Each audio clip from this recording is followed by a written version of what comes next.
오늘은 구원받은 에디오피아 내시이란 제목으로 말씀을 상고합니다.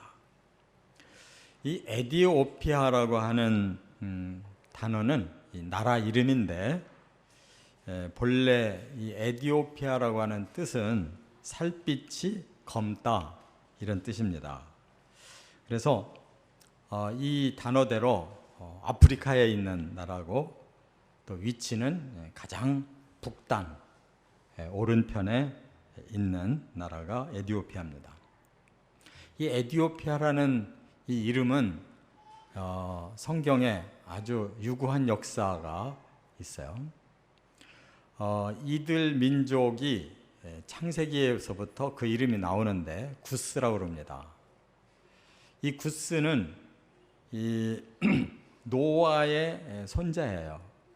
노아가 세 아들을 낳았잖아요. 셈, 함, 야벳. 근데 그 중에 함의 아들이 바로 구스고, 그 구스의 후예 중에 이제 에디오피아 민족과 나라가 생겼다 하는 겁니다.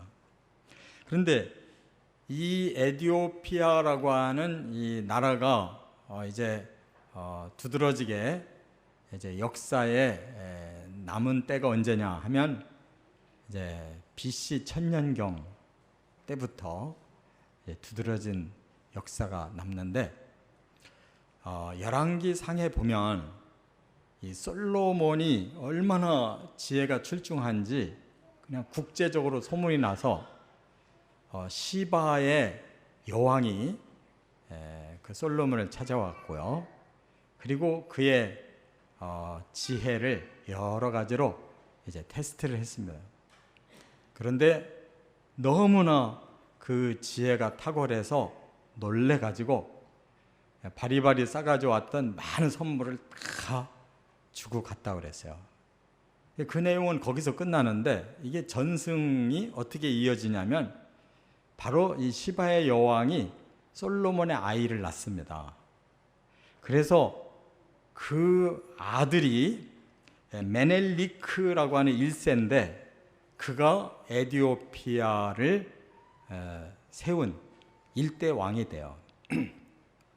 그래서 에디오피아는 분명히 아프리카 흑인인데 거기에 유대인의 피가 섞인 왕이 그 나라를 이제 통치하고 아주 강한 나라가 됐습니다. 한때는 이집트까지도 지배하는 나라였어요. 오늘 본문에 바로 그 에디오피아 내시가 구원받는 얘기가 나옵니다. 이 8장은 사실상 빌립이 주도를 하고 있는 걸 볼 수가 있는데, 앞부분은 사마리아를 빌립이 복음화시키죠. 그것은 이제 유대에서 이방 세계로 복음이 퍼져나가는 중간지대였어요. 왜냐하면 사마리아인들은 유대인의 피도 섞이고 이방인의 피도 섞여서 유대인에게는 아주 상종도 안 하는 그런 미운털이 박힌 자들이고, 그렇다고 해서 완전히 이방인도 아닌 중간지대, 하나님은 예루살렘에서 유대로, 유대에서 사마리아로 중간지대를 거쳐서 이제 완전한 이방 세계로 복음을 전하시는데, 빌립을 보내서 그 사마리아가 예루살렘 이상으로 복음화가 됐다 그 말입니다. 그 다음에 하나님은 두 번째로 빌립을 쓰시는데 바로 에디오피아 이 내시가 마침 예루살렘에 와서 예배를 드리고 다시 에디오피아로 돌아가는 과정에서 만나서 그를 예수 믿게 했다는 거예요. 근데 이 사람 한 사람이 예수 믿고 구원받는 게 뭐가 이렇게 대단하다고 성경에 소개를 했느냐? 이 사람이 대단한 사람이에요. 여기 보니까 그 에디오피아의 여왕의 간다게라고 하는 여왕의 모든 국고를 통틀어서 맡은 자다 그랬어요. 그 말은 오늘날로 말하면 청와대 비서실장을 겸한, 그리고 기재부, 기획재정부의 장관, 부총리급의 국고를 맡은 이러한 사람이었어요. 그렇기 때문에 이 한 사람이 예수 믿는 것은 그걸로 끝나는 게 아니고 그 나라와 민족의 장래가 변할 수 있는 놀라운 일이었다 그 말입니다. 바로 그 일을 빌립을 통해서 이제 성사가 됨으로써 아프리카 지역을 또 복음화시키는 중간 지대로 에티오피아를 사용하신 것을 볼 수가 있어요. 그렇기 때문에 우리는 오늘 이 본문을 통해서 개개인도 또 가족도 또 어느 사회도 민족도 국가도 다 오늘 본문과 같은 이 원리에 의해서 구원을 받습니다. 그리고 이 과정을 통해서 아름답게 복음화가 이루어져 간다는 것을 깨달을 수 있기를 바랍니다. 세 가지로 오늘 본문의 과정을 말씀하고 있어요. 첫째, 26절부터 29절까지 보면 하나님의 섭리가 계셨다. 여기에서 구원의 역사가 출발되고 있어요. 자, 26절 한번 같이 읽겠습니다. 주의 사자가 빌립에게 말하여 이르되 일어나서 남쪽으로 향하여 예루살렘에서 가사로 내려가는 길까지 가라 하니 그 길은 광야라. 빌립이 에티오피아 내시를 구원해야 되겠다고 생각한 게 아닙니다. 빌립은 전혀 모르고 있는데 주의 사자가 빌립에게 나타났다고 그랬어요. 이 주의 사자가 누구냐? 뒤에 29절에 보니까 성령이 그랬어요. 그러니까 주의 사자는 바로 성령이셨고 그 성령이 아무것도 모르고 있는 빌립에게 나타나셔서 바로 에티오피아 내시가 지금 본국으로 돌아가고 있는 중인데 가서 만나라 이렇게 명령을 하신 거예요. 그런데 사실 그가 어디에 있는지 빌립은 알 길이 없는데 하나님이 내비게이션이 되어 주셨어요. 그래서 예루살렘 쪽에서 가사 쪽으로 가라. 거기 광야가 있는데 그 지역에서 만나라 이렇게 말씀한 거예요. 성지순례를 가보신 분들은 아는데 예루살렘에서 저 해변, 지중해 해변가로 이제 서쪽으로 가다 보면 바로 해변가 못미처에 가자지구라고 하는 곳이 있어요. 지금 우리가 갈 수가 없습니다. 팔레스타인 사람들이 거기 살고 있어요. 그런데 그곳에 어느 광야길을 가고 있다는 거예요. 그 도시가 아니고 그 근처에 광야길을 가고 있다. 그게 해변 도로입니다. 그 해변을 따라 쭉 내려가는 해변 도로를 어디를 가고 있는데 광야 지역이다. 사실 굉장히 막막하잖아요. 오늘의 내비게이션 같으면 얼마나 정확합니까? 번지 찍고 가면 정확하게 알려줍니다. 몇 킬로 가면 뭐고 그 다음 우회전하고 뭐 얼마 가면 좌회전하고 정확하게 가르쳐주는데 하나님은 이렇게 가르쳐주셨어요. 그냥 예루살렘 쪽에서 가자 쪽으로 가라. 거기에 광야가 있다. 거기에서 사람을 만나라. 그거예요. 여러분 순종하시겠습니까? 우리 오늘날 내비게이션 키고 가는 사람들은 내비게이션도 때로 불평을 많이 해요. 뭐 이따위로 가르쳐주냐고. 근데 아마 2000년 전에 빌립처럼 우리에게 가르쳐주셨다면 우리는 나설 사람 없었을 거예요. 그런데 이렇게 빌립은 순종을 합니다. 거기에 하나님의 섭리를 깨닫는 사람이기 때문에 그런 줄 믿습니다. 하나님의 성령께서 그에게 지시하실 때에는 뭔가 하나님이 준비해 놓으시고 뭔가 귀한 계획을 세워 놓으셨다는 것을 믿음으로 알고 순종하는 거예요. 저와 여러분도 그러한 순종 속에 이런 열매가 생긴다는 거 깨달으시기 바랍니다. 우리는 아무것도 모르지만 하나님은 영혼들을 찾고 계시고 준비된 영혼들을 만나게 하시는 섭리와 하나님의 뜻 그리고 하나님의 지시하심이 있다는 걸, 그걸 마음이 열려지고 영이 깨어서 아는 사람에게 영혼을 붙여주시고 전도의 열매도 맺게 하는 거예요. 영적으로 막힌 사람은 이성만 발달해가지고 요리조리 따지고 합리적인 일만 행동하려고 하는 사람은 이런 일에 동참할 수가 없는 것입니다. 빌립이 덜 똑똑해서가 아니라 영감이 살아있고 하나님의 섭리를 믿고 순종하는 영적인 사람이었기 때문에 그것이 이루어진 거예요. 그래서 그곳에서 에디오피아 내시를 만남으로써 바로 그 영혼을 구원하는 것뿐만 아니라 하나님이 더 크게 계획을 세우신 것은 그 사람이 여왕의 그 최측근 제2인자인 사람이기 때문에 바로 그 한 사람을 복음화시키면 여왕도 복음화시킬 수가 있고 그 백성들, 그 민족과 나라를 변화시킬 수 있는 아주 중요한 사람이기 때문에 하나님께서 그렇게 하신 거예요. 그리고 그 옆에 나라가 이집트인데 이집트는 바로 마가를 보내서 그곳에서 선교를 하다가 순교를 당합니다. 그래서 마가가 이집트에 남긴 교회를 보고 콥틱 교회라고 그래요. 이집트는 마가를 통해서, 그리고 에디오피아는 이 내시를 통해서 선교 기지를 구축하고 그 큰 아프리카 땅의 영혼들을 구원하는 하나님의 계획이 있으신 줄을 믿으시 바랍니다. 하나님은 이처럼 남쪽으로는 아프리카를, 또 동쪽으로는 아시아를, 서쪽으로는 유럽을 다 구원하시기 위해서 이렇게 사도들 또 7 집사들을 쓰셨다 그 말이에요. 여기에 순종했기 때문에 아프리카가 복음화가 된 건데, 바로 에디오피아라는 이 나라가 그 아프리카의 역사 속에서 가장 일찍 기독교를 받아들인 그런 놀라운 나라예요. 그래서 지금도 이 에디오피아는 복음화가 굉장히 비율이 높아요. 그 나라가 주로 믿는 기독교가 정교회라고 그러는데 에디오피아 정교회라고 그래요. 정교회는 그리스 정교회도 있고 또 러시아 정교회도 있고 이렇게 에디오피아 정교회도 있어요.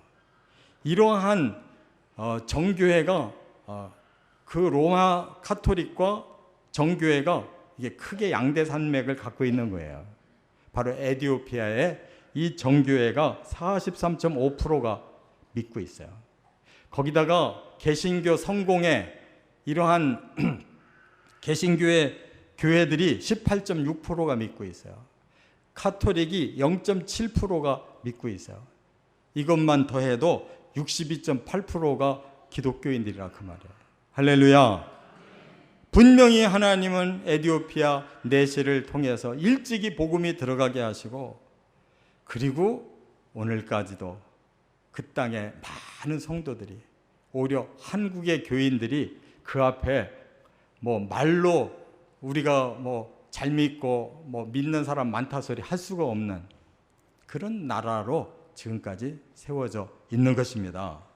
그렇기 때문에 우리도 하나님의 섭리 가운데 예수를 믿었고, 우리도 하나님의 섭리 가운데 전도자가 돼서, 우리는 그 미래를 모르지만 하나님이 계획하신 그 미래까지를 우리가 순종할 수 있는 저와 여러분 되시기를 바랍니다. 두 번째, 30절부터 35절까지 빌립의 복음 전도가 있었기 때문이다 하는 거예요. 한번 35절 같이 읽어보겠습니다. 빌립이 입을 열어 이 글에서 시작하여 예수를 가르쳐 복음을 전하니. 빌립이 어떻게 복음을 전했길래 그 고위직의 사람이 예수를 믿었을까? 궁금하잖아요. 그런데 빌립은 계속 성령의 지시를 받고 있습니다. 그 광야길에서 에디오피아 내시를 만났는데 멀리서 쳐다보니까 수레를 끌고 가는 거예요. 고관이니까 아마 많은 종들, 부하들이 막 포위하고 귀한 수레에다 모시고 가고 있었겠죠. 그런데 그 수레에 올라탄 내시가 뭔가를 막 큰 소리를 읽는 겁니다. 그게 바로 성경을 읽고 있었던 거예요. 이 말은 뭐냐? 에디오피아 내시가 어떤 경위인지 모르지만 유대교인이 된 거예요. 그래서 예루살렘에 와서 예배 드리고 절기 지키고 그리고 돌아갈 때도 믿음이 좋고 성경에 대한 관심이 많아서 성경을 읽으며 가는데, 유대인들은 성경을 어떻게 읽느냐? 소리를 내서 읽어요. 그리고 여러분들 가끔 이 TV에서 보셨을 거예요. 성경 앞에 놓고 막 앞뒤로 흔들어 가면서 큰 소리로 읽는 거 보셨을 거예요. 왜냐하면 그게 암송 방법이에요.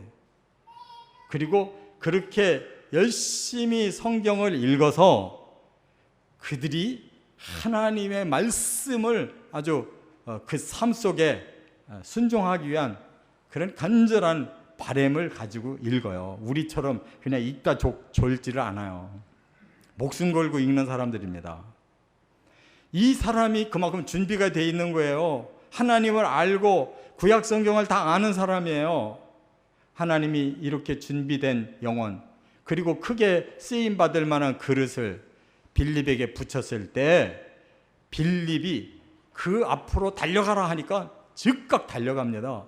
여러분, 우리가 어때 높은 사람 간다고 그럴 때 누가 야, 너 빨리 쫓아가봐 그러면 가겠어요? 잘못하다 붙잡히면 어떡할 거고, 사고 나면 어떡할 거예요? 빌립은 그냥 하나님 말씀대로 그냥 그대로 달려갑니다. 그리고 말을 겁니다. 당신이 읽고 있는 그 말씀의 뜻을 아십니까? 물어봐요. 그랬더니 원하는 답이 나온 거예요. 아예 아무도 나를 지도해 줄 사람이 없어서 내가 성경은 읽고 은혜는 받지만 이 말씀이 무슨 뜻인지를 모릅니다. 그런데 빌립이 그걸 당당하게 말을 하니까 이 사람이 내가 읽는 성경을 잘 아는가 보다 해가지고 그를 끌어올린 거예요. 그 고관 옆에다가 앉힌 거예요. 그리고 빌립이 바로 그 복음을 전하기 시작하는데, 여기 35절에 분명히 그렇게 말했잖아요. 빌립이 입을 열어 이 글에서 시작하여 예수를 가르쳐 복음을 전했다. 그러면 이 글이 뭐였느냐? 그 에디오피아 내시가 읽고 있던 성경의 글이 바로 여기 32절에 이렇게 소개를 해놨어요. 그가 도살자에게로 가는 양과 같이 끌려갔고, 도살장으로 끌려가는 양처럼 그렇게 막 끌려가는 사람이 있더라는 거예요. 그 다음에 털 깎는 자 앞에 있는 어린 양이 조용함같이 그의 입을 열지 아니하였도다. 양을 털을 깎을 때 조용하게 말 한마디 안 하고 얌전하게 있는 것처럼 그가 그렇게 있더라는 거예요. 그가 굴욕을 당했을 때 공정한 재판도 받지 못하였으니, 그래서 그가 아주 굴욕을 당하고 있었는데 하나도 공정한 재판이 안 되었다는 거예요. 그래서 그의 생명이 땅에서 빼앗김이로다. 그는 결국 죽임을 당하더라. 여기서 계속 그라고 말하는 그가 누구냐? 이렇게 물어보는 거예요. 그때 빌립이 뭐라고 대답했느냐? 이것이 바로 이사야 53장의 내용인데 7절부터 12절의 말씀이 함축된 내용인데, 이게 하나님이 죄인들을 구원하러 보내시는 메시아에 대한 예언입니다. 앞으로 메시아가 오실 것인데 그 메시아가 이처럼 사람들의 모든 죄값을 대신 지고 희생당하는 제물이 된다는 뜻입니다. 그런데 그 메시아가 이미 오셨습니다. 당신이 예루살렘에서 소문 들었겠지만 예수 그리스도가 바로 이 메시아였고, 그분이 직접 이 땅에 오셔서 십자가에 자기 자신을 희생시킴으로 인류의 죄를 다 속했습니다. 그리고 3일 만에 부활하셨고 40일 만에 승천하셨고, 그리고 하늘에 올라가서 지금 우리들이 영원히 거해야 될 천국을 준비하고 계실 겁니다. 어느 날 우리를 완전히 구원하러 오시는 날이 있을 겁니다. 이게 복음이잖아요. 이렇게 복음을 전했을 때 그가 간절히 알고 싶었던 그 성경이 한순간에 복음으로 풀려지고 그 주인공 예수 그리스도를 만나게 했다, 그 말이에요. 이게 전도인 줄 믿습니다. 우리는 사람의 입장에 너무 많이 치우쳐져서 이 사람을 어떻게 뭘 좀 사줘야 교회를 따라갈까, 무슨 차를 대절해줘야 갈까, 고민이 많아요. 그는 우리들의 전도 방법이에요. 하나님은 그렇게 하지 않습니다. 영혼을 준비시켜 놓으시고 그의 상황을 다 만든 다음에 전도자만 붙이면 우리는 복음만 전하면 되는 거예요. 정 안 되면 교회만 데리고 와서 주의 종의 설교를 듣기만 해도 그는 구원받을 수 있음을 믿으시기 바랍니다. 그리하여 소위 말하면 잘 익은 고구마가 준비된 거예요.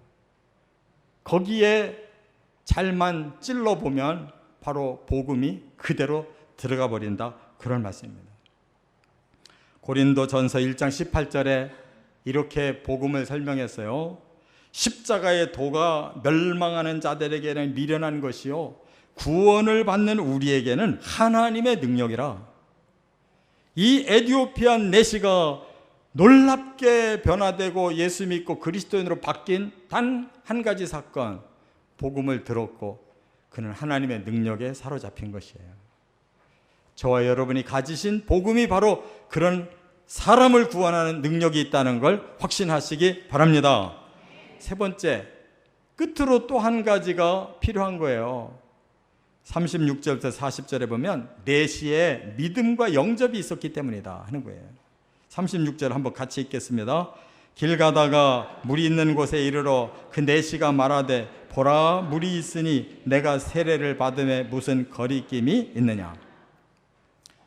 여러분, 아무리 하나님이 섭리하고 아무리 훌륭한 전도자가 복음을 설명했어도 열매는 거기서 맺혀지는 게 아니고 당사자가 마음 문이 열리고 자기의 지식과 감정과 의지가 하나님 앞에 드려져야 믿는 거예요. 바로 이 내시는 그걸 설명 듣고 나서 하나님의 성령이 임하고 그 모든 진리가 한순간에 깨달아지니까 나 당장 세례 받겠다라고 나왔어요. 세례를 받는다는 말은 뭐예요? 바로 그 복음을 믿고 그 그리스도 예수 앞에 내 죄를 고백하고 예수님의 사하심을 내가 받고 하나님의 백성 되겠다고 결심했다는 거예요. 그래서 빌립은 해준 일이 뭐냐? 같이 따라 들어가서 물로 세례를 주었을 뿐이에요. 다 하나님이 이렇게 역사하셔서 한 영혼을 구원하신 줄 믿습니다. 여러분, 사람은 지정의가 고유의 권한이에요. 여러분 각자의 지정의는 유일무이하게 하나의 지정입니다. 아무리 우리가 쌍둥이가 났어도 한 사람의 그 지정의와 또 한 쌍둥이의 지정의는 완전히 다른 거예요. 별개예요. 고유의 지정의를 하나님 주셨어요. 그래서 우리가 같은 집에 산다고, 부부가 됐다고, 쌍둥이로 태어났다고 같이 구원받고 같이 망하는 게 아닙니다. 각자의 지정의가 결정하는 대로 주어지는 거예요. 그렇기 때문에 복음을 믿고 구원받는 것도 그에게 달려있고, 복음을 거절하고 멸망을 당하는 것도 그에게 달려있는 것입니다. 하나님이 고유의 권한 주셨다는 걸 기억하시길 바랍니다. 그렇기 때문에 왜 선악과를 먹여가지고 이렇게 인류를 이렇게 힘들게 했느냐? 먹여가지고가 아니라 지들이 먹어서 그렇게 된 거예요. 깨달으시기 바랍니다. 우리는 분명하게 복음을 전했고 그 개인의 지식으로, 그 감정으로, 그 의지로 받아들여서 구원받는 거예요. 거기에 끝까지 고집을 부리고 거역하면 그 결과도 자기가 책임을 지는 것이다, 그 말이에요. 그런데 바로 이 내시는 자기의 외적인 그런 고위 신분도, 그리고 이미 유대교를 받아들인 그 자신의 이미 신앙도 다 제껴버리고 오직 바로 하나님의 성령이 감동 주시고 빌립이 깨우쳐준 그 복음을 지정의를 열고 받아들여서 그가 친히 세례를 받겠다고 말함으로 그리스도인이 돼버린 것이에요. 이런 역사가 일어나시기를 바랍니다. 그랬더니 그 즉시로 하나님이 빌립을 데려가 버리셨어요. 빌립이 사라졌대요. 나중에 확인해 주셨는데 아소도라는 곳에 있었다. 그 아소도는 어디냐? 여기 가자라고 하는 도시에 조금 올라가면 그 다음 도시가 아소도, 그 다음 도시가 요빠, 거기서 한참 올라가면 가이사랴가 나오는 거예요. 그 해변 전체를 빌립이 복음화 시켰다는 뜻이에요. 그러면 이 내시는 얼마나 이 빌립이 그립고 아쉬웠을까? 아니었어요. 그는 이미 하나님의 그 마음이 충만해져 있어서 오히려 여기 보니까 39절에 내시는 기쁘게 길을 갔다 그랬어요. 영적으로 구원받은 사람의 가장 첫 번째 특징이 여기서 나타났어요. 너무너무 기쁜 거예요. 여기 그냥 기쁘게라고 했지만 이 원어는 그런 뜻이 아닙니다. 카이로라는 말은 영어로 바꾸면 rejoicing. rejoicing이 뭐예요? 기쁨으로 가득 찼다는 거예요. 기쁨이 너무 기쁘다는 뜻이에요. 그냥 기쁘다가 아니에요.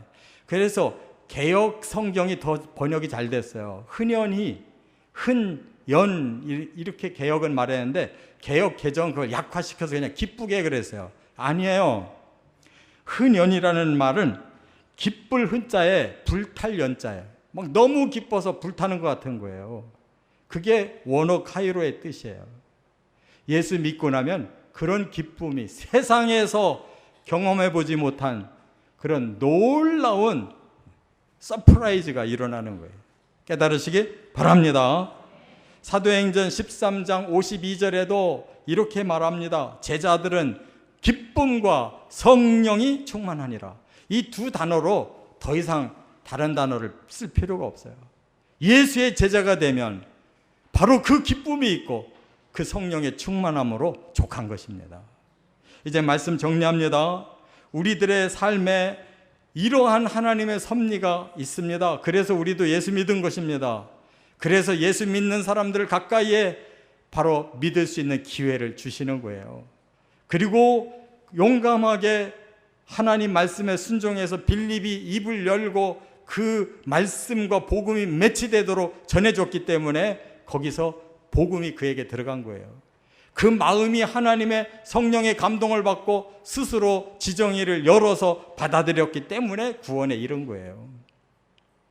이 놀라운 이 구원의 원리, 저와 여러분뿐만 아니라 우리 주변의 또 다른 영혼들에게 이 놀라운 역사가 퍼져나가기를 주의 이름으로 축원합니다.